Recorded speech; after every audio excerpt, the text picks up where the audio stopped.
Connor is back this week, first time in a while. It's been a little bit, Connor. It's been a little bit, but we're back. We've got a lot to talk about this week. Mahomes might be back. The Patriots might be good. The Seahawks might be really, really bad. And of course, we've got the best and worst for you this week, like we do every week. Let's get right into things. My name's Kyle. His name's Connor. First and goal. I already mentioned it. Patrick Mahomes might be back. This past week against the Raiders, 35 for 50. That's 70% completion percentage, 406 yards, 5 touchdowns, 0 interceptions. Connor, what do you think of Patrick Mahomes and the Chiefs this past week? Good for them. Good for beating probably the most disorganized team in the NFL right now. After losing Gruden, you then lose Henry Ruggs in a situation I don't want to talk about anymore. We've talked about it enough. It happened. They also cut another player for a gun-wielding video. I think this is more of a pat on the back for the Chiefs to give themselves for beating a team that has nothing going for them right now because of the situation they're in. And it was look, we can still be incredibly good against really bad teams, which the Raiders are right now. And I guess good for them. I mean, it doesn't really prove anything. It's not them beating a good team. He should have done that against the Raiders in the situation they are in right now. So I'm not going to tell them the Chiefs are back. I'm not saying Pat Mahomes is back until they do that against a really good team, which, for being honest, I can't really name that many in the NFL right now. But until they do that against what we can call a contender at this point, I'm not saying they're back. Good for beating up on the Raiders. Congratulations. I mean, that's about the extent I can say to that because he should have done that. We all know that was going to happen. Good job, I guess. Yeah, I had the same opinion. It's whatever, good job.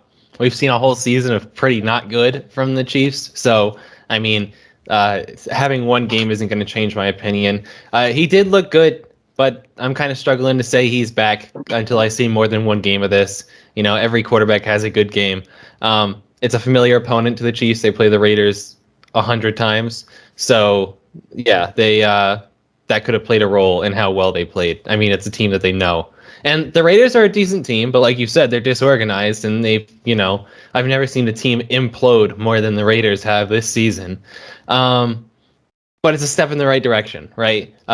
Mahomes has kind of earned the benefit of the doubt when it comes to poor play, like we've all been saying this season. He's going to turn it around. He's going to turn it around. And we had no idea if he would turn it around or not, as I see that I have a little horn going at the top of my head. And we've all kind of given him the benefit, he's going to turn it around. But the poor play isn't all on Mahomes. It's kind of the Chiefs in general. So it's not that I doubt him because I think Mahomes is going to be Mahomes, but I doubt the team. You know what I mean? This year has been a bad year for Mahomes. Everybody would say it's been a pretty down year. A bad year for him is still a career year for a lot of other quarterbacks. His stats this year after that game: 25 touchdowns, 10 interceptions, 66% completion percentage, 2,900 yards. A lot of quarterbacks would love to have that at this point in the season, So he's playing bad for his standards, but he's playing good when you grade it on a curve to the rest of the NFL. You know what I mean? I'm more concerned about the vulnerability of the Chiefs as a whole. This version of the Chiefs could beat anyone, but how often are we going to get this version of the Chiefs? Their defense still stinks. Their run game is Sorensen got a pick, so maybe the Chiefs' defense is Was he the one that got burned on the Deshaun Jackson play where he for some reason turned around? Yeah. I mean, yeah, obviously, but he got a pick, so it makes up for it. It has to. Yeah, exactly. He's turning it around. This version of the Chiefs could beat anyone. But the thing is, this version of the Chiefs isn't what we've seen so far this year. Their defense still stinks. They're awful, despite Sorensen getting a pick. Their run game is all right, but suspect how are they really going to maintain that? You know what I mean? And their run game is kind of a product of people being so afraid of Patrick Mahomes throwing it over the top of them. So they're go ahead, run for 5 yards a rush. That's better than Patrick Mahomes averaging 13 yards per throw. Mahomes, if he turns down the turnovers, that fixes one issue, but there's like 100 other issues with the Chiefs. That's the thing. It's not just Mahomes, and the next couple games will be really telling about how this Chiefs team will fare, because they play in their final stretch of games. Next week is against the Cowboys, the Broncos, the Raiders, the Chargers, the Steelers, the Bengals, and the Broncos again. So Broncos, one of those teams that's you never know if they're good or not. They're kind of 500, but they're a little frisky. Raiders, like I said, are an okay team. They kind of imploded, but they're a good team. So if you beat them twice by a considerable margin, I'd say that puts you in pretty good position. Chargers are good. Cowboys, I think, are good. Steelers, their offense is bad. And the Bengals, I mean, a couple weeks ago we were looking at the Bengals as like the best team in the AFC, and now they're not even in the playoff picture right now. They're not. No. Like, so weird to say. But yeah, so we'll get an idea of how the Chiefs will do going forward, and they'll be able to improve their Q rating, I think, if they can figure it out. I mean, we right, like everything with the Chiefs that was supposed to be fixed, we haven't really seen be fixed, right? Like the offensive line, obviously, still not where it needs to be to protect Patrick Mahomes. The offense, especially receivers wise, seeing a lot of drops. I mean, I know they got some young guys out there, but it's not firing on all cylinders. Until they pull something off, like we can talk about the Chiefs again if they are in a better spot when they play the Cowboys. I think, in my opinion, that's going to be the game that is going to tell you if the Chiefs are, going to make a run or not. And I think most people are going to agree with that, because the Cowboys are looking, really good right now. It's not perfect, but it's a lot better than, the Raiders. Right? Yeah, the Raiders. So I think out of that whole stretch of games, the Chargers have been so up and down this season that I'm not really thinking of them as doing something special. Maybe they do against Chiefs. Not really seeing it right now. I think that Cowboys game is going to be the tell as to whether the Chiefs can, figure it out and make a push or not. Yeah, the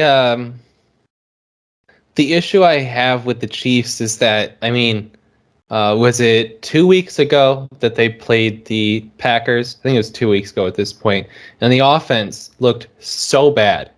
And then they come out and they play the Raiders, and the offense looks so good. And I don't know what I'm getting from them. You know what I mean? Like their offense, they've been so up and down too. You talk about the Chargers being up and down; they've been up and down too. But I think if they come out here, if they beat the Cowboys, if they beat the Broncos, Raiders, Chargers, if they beat the Broncos twice, I think they have to win by at least like 2 touchdowns for me to be like really convinced on them. But if they go out and they kind of blow out the Broncos twice, beat the Raiders again pretty handedly, come out, beat the Chargers by 10 points or more, I think that's going to show that they're on the right track. I still don't take back my prediction from a couple weeks ago where I said that they would be out in the first round. The thing is, okay, here's the thing. It's the Chiefs. They've been in the Super Bowl the past 2 years, the AFC Championship the past 3. So, like, you have a really tough time betting against them going forward, right? Like, if they're against any team, you're like, well, the Chiefs could go off at any moment. But it's just like, we've been waiting for that moment all year, and we haven't gotten it until this week. We seemingly have gotten it, but I mean, like you said, congrats. You beat one of the biggest, jokes in the NFL this year, and the Raiders organization, and how much has been going on with them. I don't know. I think we're so eager to say he's back, and I don't really know if he's back because it's the Raiders. It's an opponent that he's faced 100 times. The Raiders are the Raiders. But definitely, they kind of control their own destiny at this point, right? Because they play the Broncos twice, the Raiders and the Chargers, all in-division opponents. That division's still close. They could come out in first place if they go through a good run of games here. So, no doubt that they'll make the playoffs, I don't think. But, Yeah. Yeah, did you have anything else to say on the Chiefs? Their defense, I mean, they're the same. People are so quick this week. I've seen it on all the shows to say, "Oh my God, they're back. Patrick Mahomes is fixed." I'm not saying that yet. I'm not saying we need to see more. We need to see more. Patrick Mahomes was never the person I was doubting, right? You thought Patrick Mahomes was going to turn it around, the whole time, but we'll see. All right, let's move on. We got 2nd and goal. The Patriots might be good. I'll give my opinion on this in a second, but let's talk about it. The Patriots absolutely demolished the Browns. I think the score was like 42-7 or something like that. Last week I said that they were frauds, and they go out and they do this. So Connor, what's your take on the Patriots? Well, I was really excited. It was the first time out west I got a televised Pats game all season. So I was super stoked. I was like, oh, they're beating up on the Browns. This is great. I'm watching Pats game. They're winning. And then, of course, as the NFL does, they say, oh, this game isn't worth watching for anyone. So we're going to make you watch a different game. So I got shut off early in the third quarter from the only Pats game I'll get to watch all season unless they make the playoffs. Hey, good for me. Well, that's not true. I got to watch the Tampa Pats game, but that was kind of more for Tom Brady being back than anything else. They really look good. They look great. I mean, I don't think anyone ever doubted the defense. We all knew the defense was going to be good. They've been good. That's their strength of this team. Matthew Judon alone has been a human wrecking ball for them this season. Super happy they signed him. J.C. Jackson's playing well. The entire defense. Kyle Duggar's come on this year for them. So excited for the defense. The offense is.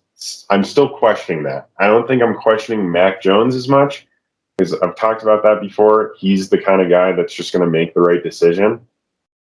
And we kind of saw more of these, down the field throws, these more threatening looking offense than I think we've seen in the past. But I'm not sold on it because the Browns are also kind of in this dysfunctional mode right now where Baker's very obviously hurt. And it's not like a play through kind of hurt anymore, right? Like Case Keenum played most of that game. And we saw Baker, he goes down hard. He's obviously not healthy. The whole OBJ situation did not help that team at all. Whether it was good or bad when he was with them, it's obviously having deficits now that he's gone. They're on their 3rd string running back at this point in the season, I think, if not further down the depth chart. The defense is obviously kind of hurting a little bit. If the Patriots are putting up that many points on them, they're obviously not. There's something very wrong with the Browns.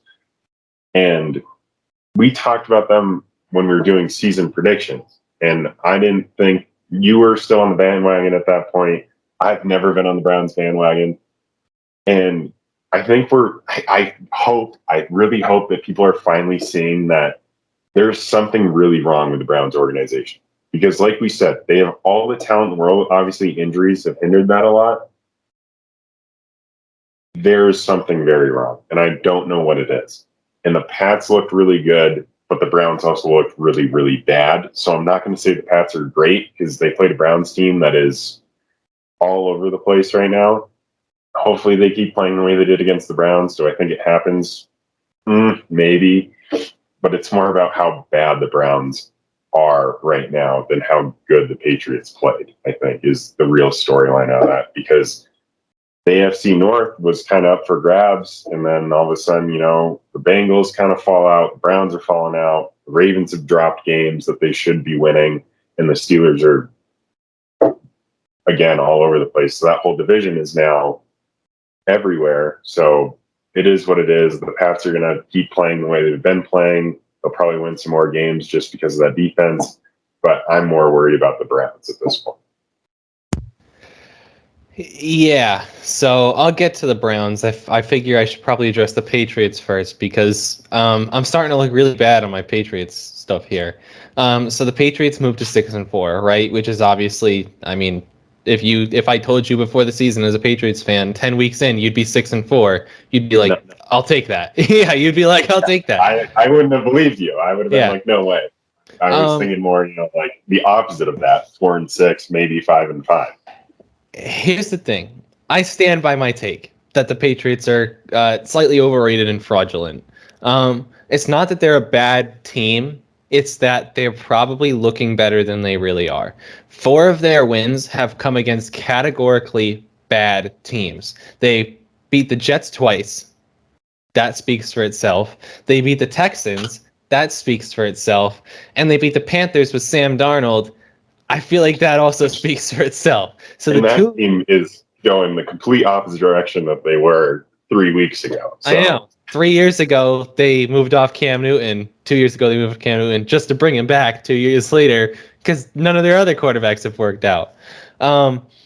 And so the only good teams they've beaten are the Chargers and the Browns. And like you said, the Browns are kind of all over the place. And the Chargers, like we said earlier, are kind of up and down. In the same boat, yeah. Yeah. So their losses right now come against the Dolphins. That one's kind of fluky. I'll give them a pass on that because, I mean, Damian Harris fumbles when they're driving downfield to take the lead. They lost to the Saints in a game that looked ugly. I think the scoreline kind of flattered the Patriots a little bit. They lost to the Bucks. Okay, good team. You played them close, you know, and they lost to Dallas in overtime. So those are, they've played 4 good teams this year, and they've lost the 2 best ones, and they've beat the 2 ones that are like, they're like a wave, right? They're up and down and up and down and up and down.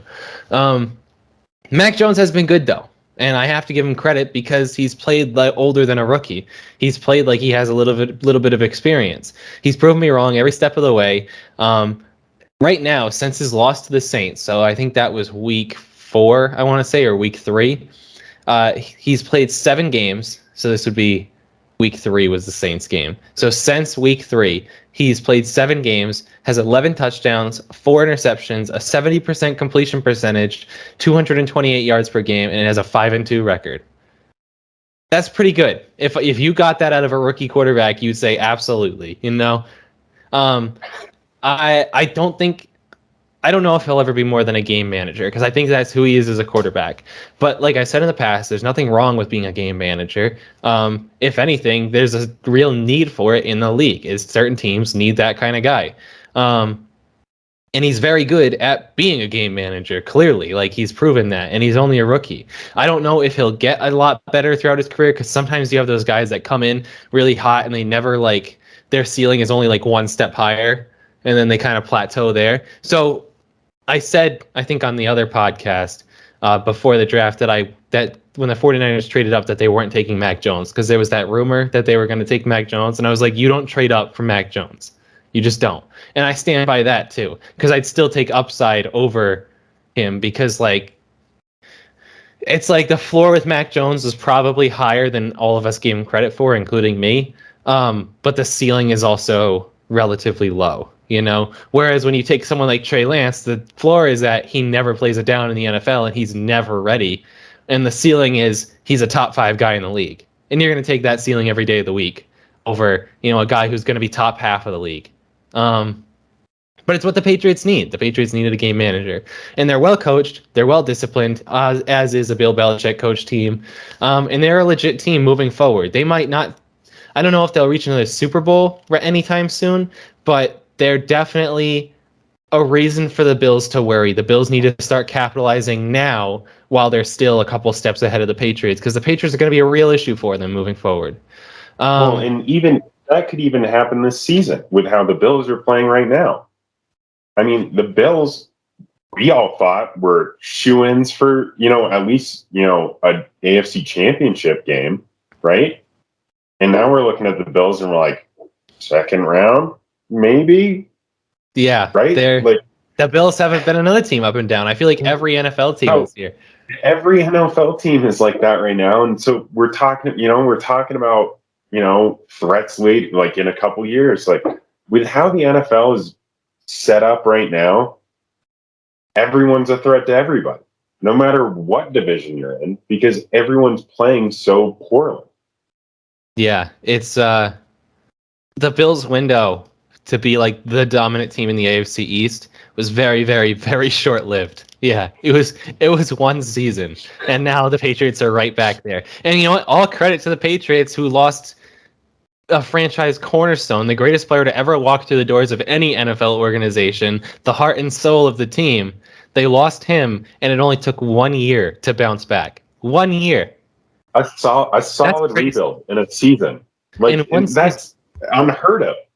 The Browns have been rebuilding. Right? The Browns have been rebuilding since their team moved to Baltimore. Like, you know,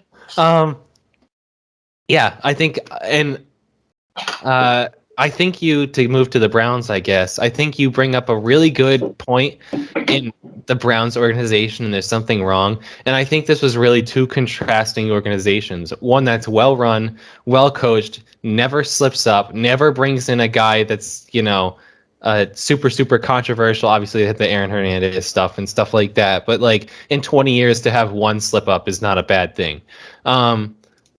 Never lets anything out in the Patriots, and now you have the Browns, who in the past 2 weeks alone have had a player, pretty much out his quarterback and need to be released when he had a certain amount of trade value on the market. The Browns have a serious decision to make. I said before the last Patriots game that Baker Mayfield needed to go out and play reasonably well. Because what does Belichick do really well? He exposes weak quarterbacks. That's what he does. That's what he does to rookies. Not that all rookie quarterbacks are weak, but that they haven't developed their games all yet.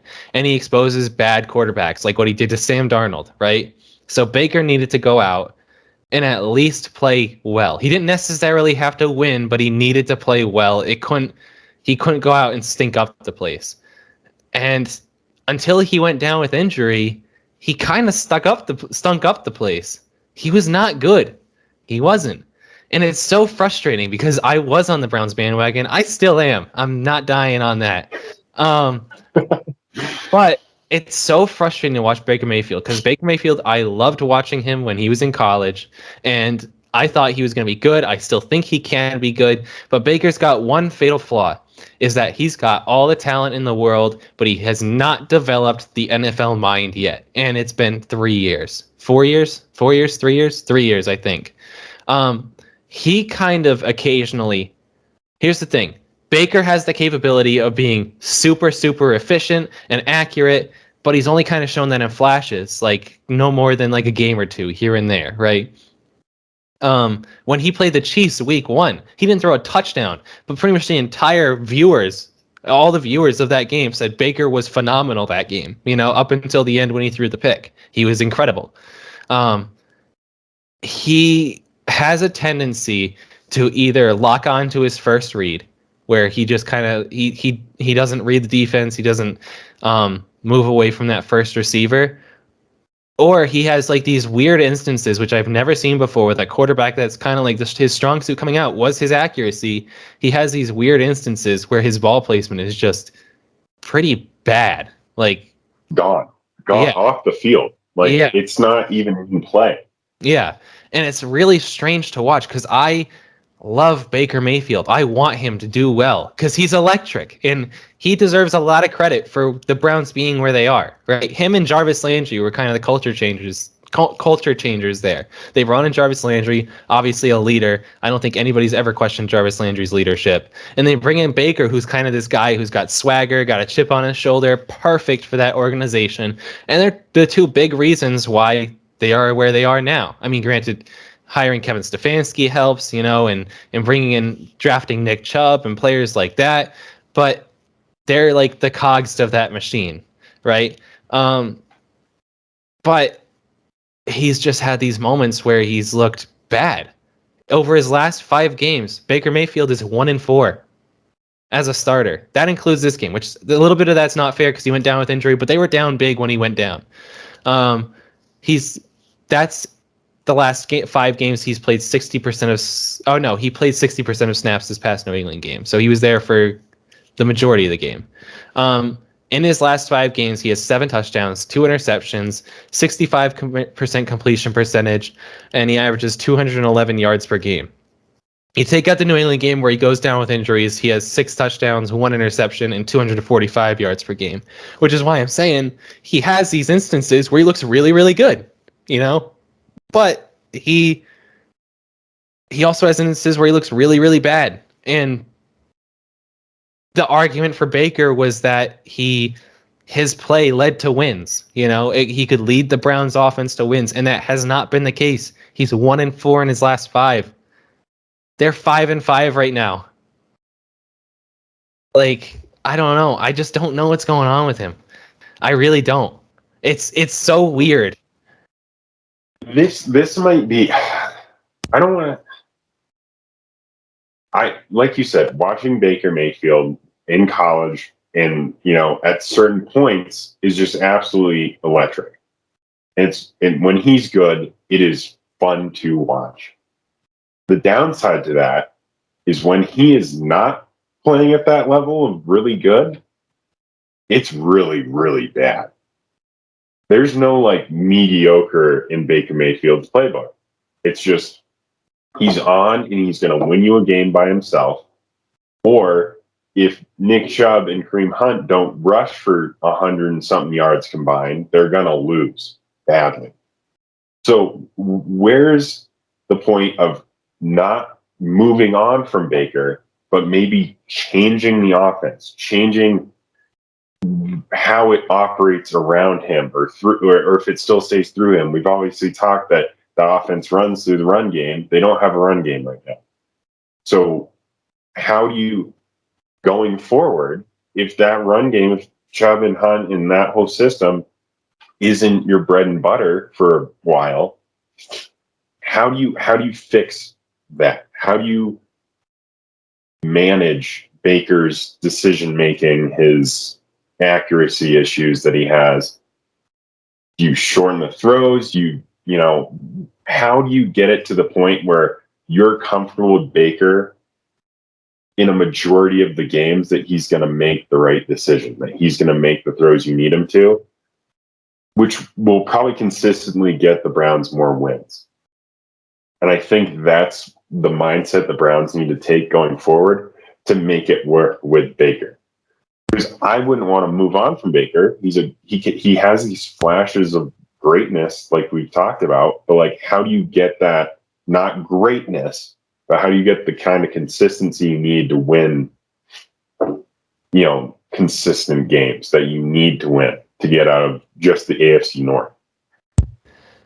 Yeah, and that's something that I was asking too, is the Browns have to consider their options, and can they make playoff runs with Baker? Because I think that, Browns fans, let's face it, are not looking for a Super Bowl. They might be, but they're really just looking for a relevant team, right?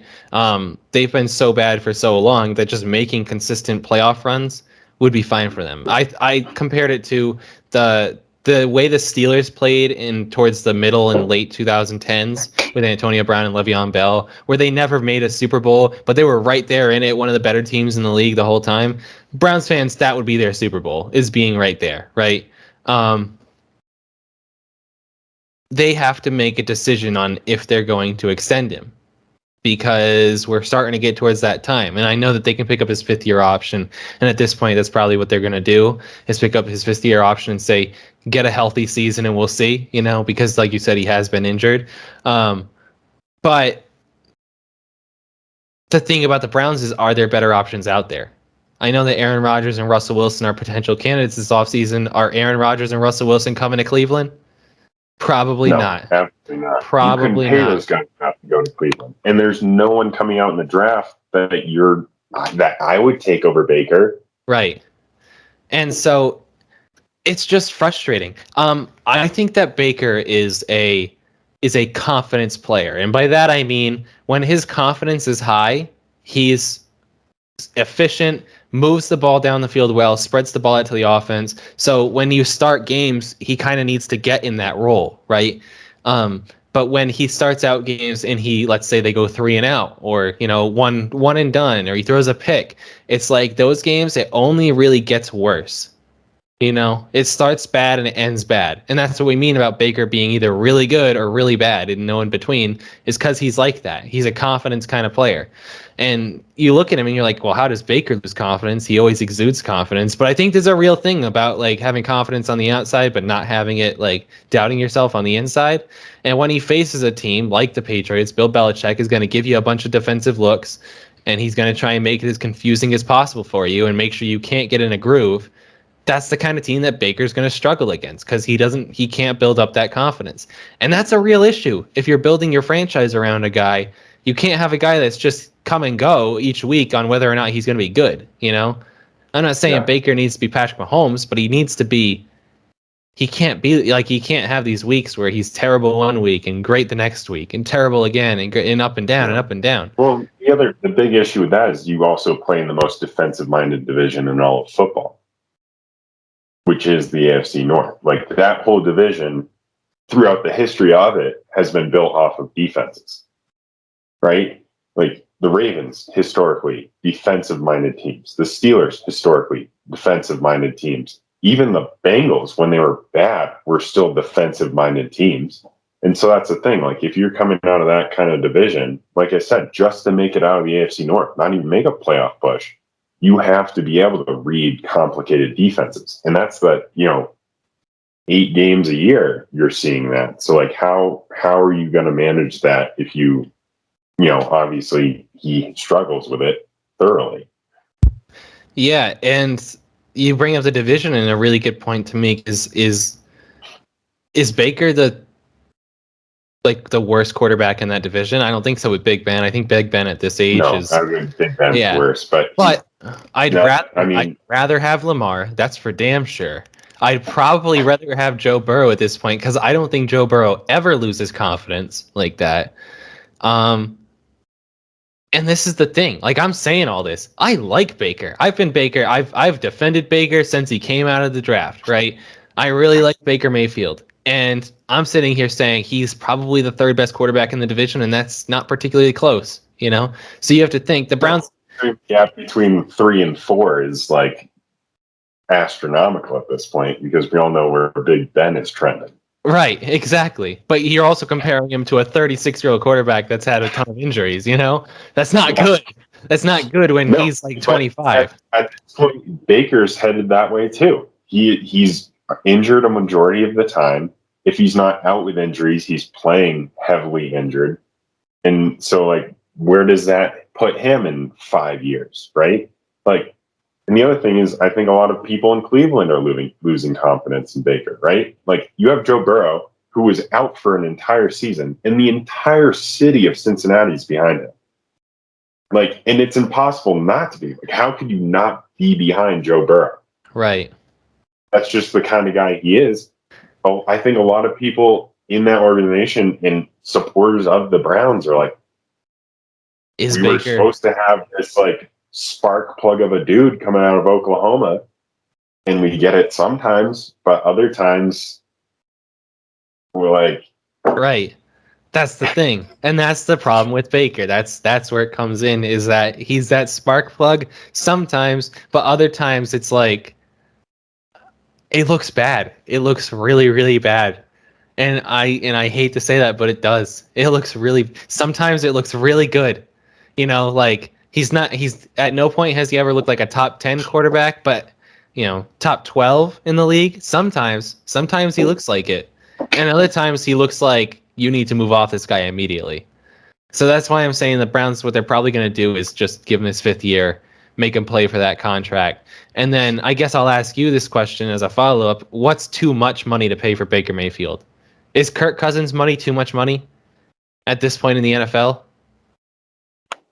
The problem, right, like, no matter what happens, the NFL quarterback contract controversy at this point is he's going to get money he doesn't deserve. Right? And I think we all agree with that. It's just going to happen. With how Baker has played, I wouldn't pay Baker more than $25 a year. I really wouldn't. Right? And I think you'd agree with me on that. The way he's played, that's actually exactly where I sit right now. It's at 25. He is a middle-of-the-road quarterback who's going to get you marginal wins.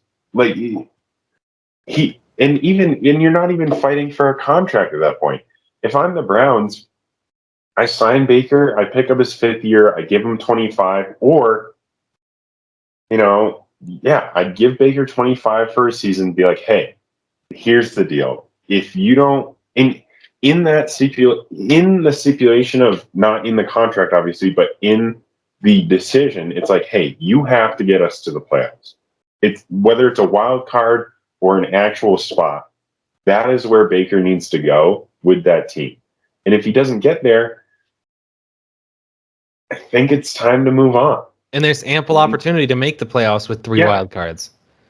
Exactly. So I think that's the situation the Browns are going to go, because I can't see them doing an extension for Baker. I wouldn't be able to do it.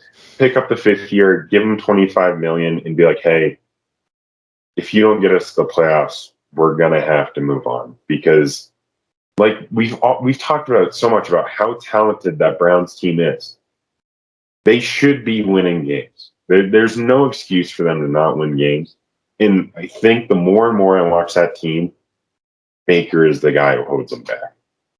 Which sucks to say. And it sucks to looking say. More and more like that. In every game I watch for the Browns, I see it. And it's like, okay, Baker probably is the issue with this team at this point.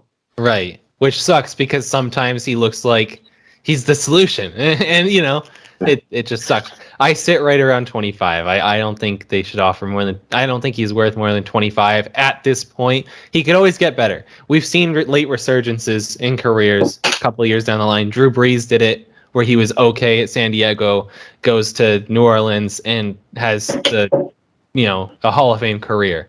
Ryan Tannehill did it, where he was at Miami and he goes to the Tennessee Titans and ends up being a really good quarterback. I hesitate to say really good with Ryan Tannehill, but at least a good quarterback, right? Whereas in Miami, he seemed like a lost cause. So we've seen it before. I think I was listening. I forget who I was listening to, but I was listening to someone, they had a guest on, and they said that they wouldn't offer, like, the Kirk Cousins contract is what they would offer Baker. Just 3 years, guaranteed, and figure it out. And I don't know, like you said, the thing with quarterback contracts is they're always going to get more than what you think they're worth. So if you think he's worth 25 and he gets 30, I think you'd take that. As far as quarterback contracts go, because at this point it's just who has the contract next. They're going to be paid the most. Yeah, but I don't know. It's just two contrasting sides of this game. Patriots kind of look like they're walking in the right direction. The Browns look like they're walking in the complete wrong direction. And the thing, one last point. You said that they're on their third string running back. Dearness Johnson is still a pretty good running back. So of course, that's not a knock on him. It's the fact that you're getting that deep and you're still having to kind of carry Baker with your third string guy, who is arguably on some teams in the NFL like a 1 or a 2 running back at this point. He'd be a one. He'd be a one on Atlanta. He'd be a one on Atlanta. Yeah. So we're like saying this kind of stuff, but like, good on him for being that good at the third running back on that team, which is a running heavy team. But that shouldn't be once you get that deep in your depth chart, you should be looking at Baker and being like, hey, you got to pick it up. You gotta bring something to the table here, right? Next week's show, I should remind myself of this for later. We should play Baker versus and see which quarterbacks we'd rather have, because there's definitely some matchups. Maybe that's for later in the season when we have like a really particularly bad week, but we'll have to play that. It's not the last 4 weeks of NFL football have been great. Yeah, really. All right. Let's move on. Give myself a little bit of pause here so that I can remember to cut the show in half.